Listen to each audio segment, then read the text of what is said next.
All right.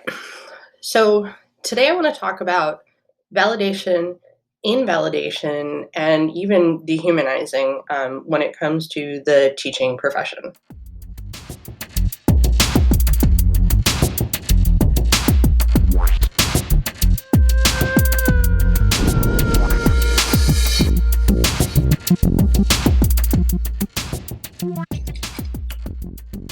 So I think that invalidation is probably the biggest element of teaching right now that I have struggled with, like in the face of the pandemic, because I feel like every time myself or my friends would bring up a topic, the general response from some administrators, some community members would be like, you're making a big deal about this, or that's not really happening, or why are you so upset about this, or just being made to feel like our experience wasn't real, that it wasn't to the extent that it was, that like my feeling anxious wasn't justified.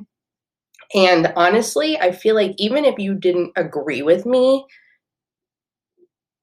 you could go so much farther by simply validating those feelings before telling me something to the contrary, and it just really got me thinking about how that seems to be at the heart of everything right now, that when someone is upset or concerned about something, I guess it boils down to empathy. Like you just need to justify that person's feelings. So if someone comes to you with a concern, um, something is going wrong. It could even be the opposite end. Somebody comes to you and they're very excited about something, and you don't, I'm going to say like reciprocate or kind of echo those feelings. You don't have to agree, but the idea of validation is that people need to feel heard and seen, and be need to be able to feel like their feelings are justified.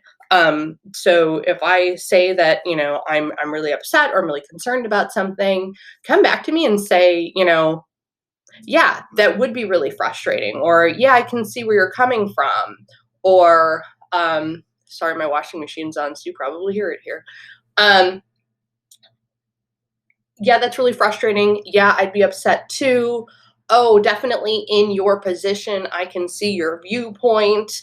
But to say like, well, I've been teaching full time with all my kids since the fall is completely invalidating my feelings about starting in the spring or whatever. And that comes from my husband is about to start having kids come into his classroom, and I know he's very upset about it. Um, I can't do anything about it. I can tell him like, yeah, that sucks. Yes, I would be anxious too. Yes, that's terrible. Yes, that's all that, validate the feelings.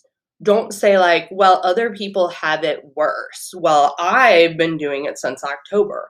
And you don't even have to say it in that voice. You could say it even if you're in the right, your heart's in the right place, and you're like, well, I've been doing it since the fall and it's okay. That still invalidates the person's feelings. That still, tells them that they shouldn't be feeling that way, and then it causes them to doubt themselves, and then that's gets into gaslighting territory, which is a whole thing. But it works the other way too. Like I'm, really excited because I won an award, and I come to you, or even, I'll send you an email or something, and I'm like, oh my gosh, won this award. All you have to do to validate that is you don't have to throw me a party. You just, write back like, oh my gosh, that's awesome. Thank you for sharing. You should be really proud of yourself. Or I'm really proud of you. God forbid you reach out like that. Um, it makes you feel valued. It makes you feel seen. It makes you feel like, especially, you don't know the people's background. So I was raised by a narcissist gaslighter. So I am constantly doubting my own feelings.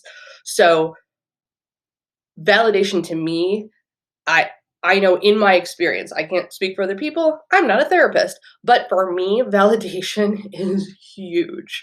So if you tell me that what I'm feeling is real, and it's just like that, just goes so far with me. And like I said, it does just all boil down to empathy. and just, feeling for other people, even if you don't agree. And in our profession, I feel like that's really difficult right now. I feel like we're instead of, having conversations and really talking about things, there's a lot of just like, well, you must not really like the kids and you're making a big deal out of this. And the other thing that I see a lot, let's touch on dehumanization quickly, is a lot of people like to jump and say like, well, the union is doing this and the union is doing that. And it fails to see us as people, because the union is teachers. So you can't say, I love my teachers. Oh, the teachers are so great, but the union is causing all this problem. Like, no. Those are the same. By calling it the union, you're making it this entity that's not actual people, and you're creating this like monster, this villain, and that's a form of dehumanization. And it makes it easier for people to jump in and be like, oh yeah, the union, without failing to see that when you say the union, you're saying your children's teachers, who are those same people that you also just said that you love and they're working so hard and blah, blah, blah. So it's important to remember that. And I'm speaking specifically in the teaching profession. Yes, this is used in lots of other areas. But as an educator, I want to speak specifically to this little niche. And how that is really damaging. And I think that we're going to see that a lot. Teachers are leaving the profession. Morale kind of stinks right now. And in order to retain effective teachers, in some areas, yes, it's money, but not in all areas. In some areas, it's just respect and validation and just being seen and heard, and not just saying like, well, we had some teachers on this committee. That doesn't mean that you heard them. It doesn't mean their feelings were validated. And that's just so important. I feel like out of everything, if I could have just felt more validated in this last school year, I feel like it just would have been, even if nothing else had changed, I feel like the morale in general would be so far. So I guess I'm kind of speaking to administrators out there. If you run a school and you want to retain your teachers, make them feel seen and heard, validate their feelings, even if you can't fix the problem. Don't tell them like that could be worse. Don't tell them you should be happy that you have a job. Don't tell them, well, you'd be fine if only the union wasn't doing this. And don't tell them, it's not really so bad. Not helpful. Not helpful. Yeah. Have a little empathy. And yeah, it goes both ways. I would not want to be a principal right now. It is the worst, because you are trapped in that kind of middle ground between like sometimes upper administration and school boards and your teachers and things, and you want to do what's right. But something you can do that's absolutely free and goes such a long way is validation. Talk to your, maybe talk to your PTA, talk to your parents. Validation, for sure.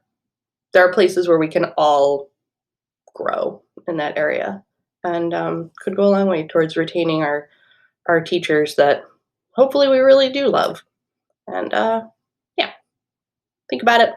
Talk soon. Bye. Be sure to subscribe to the ResetEDU channel for the latest project updates and episodes.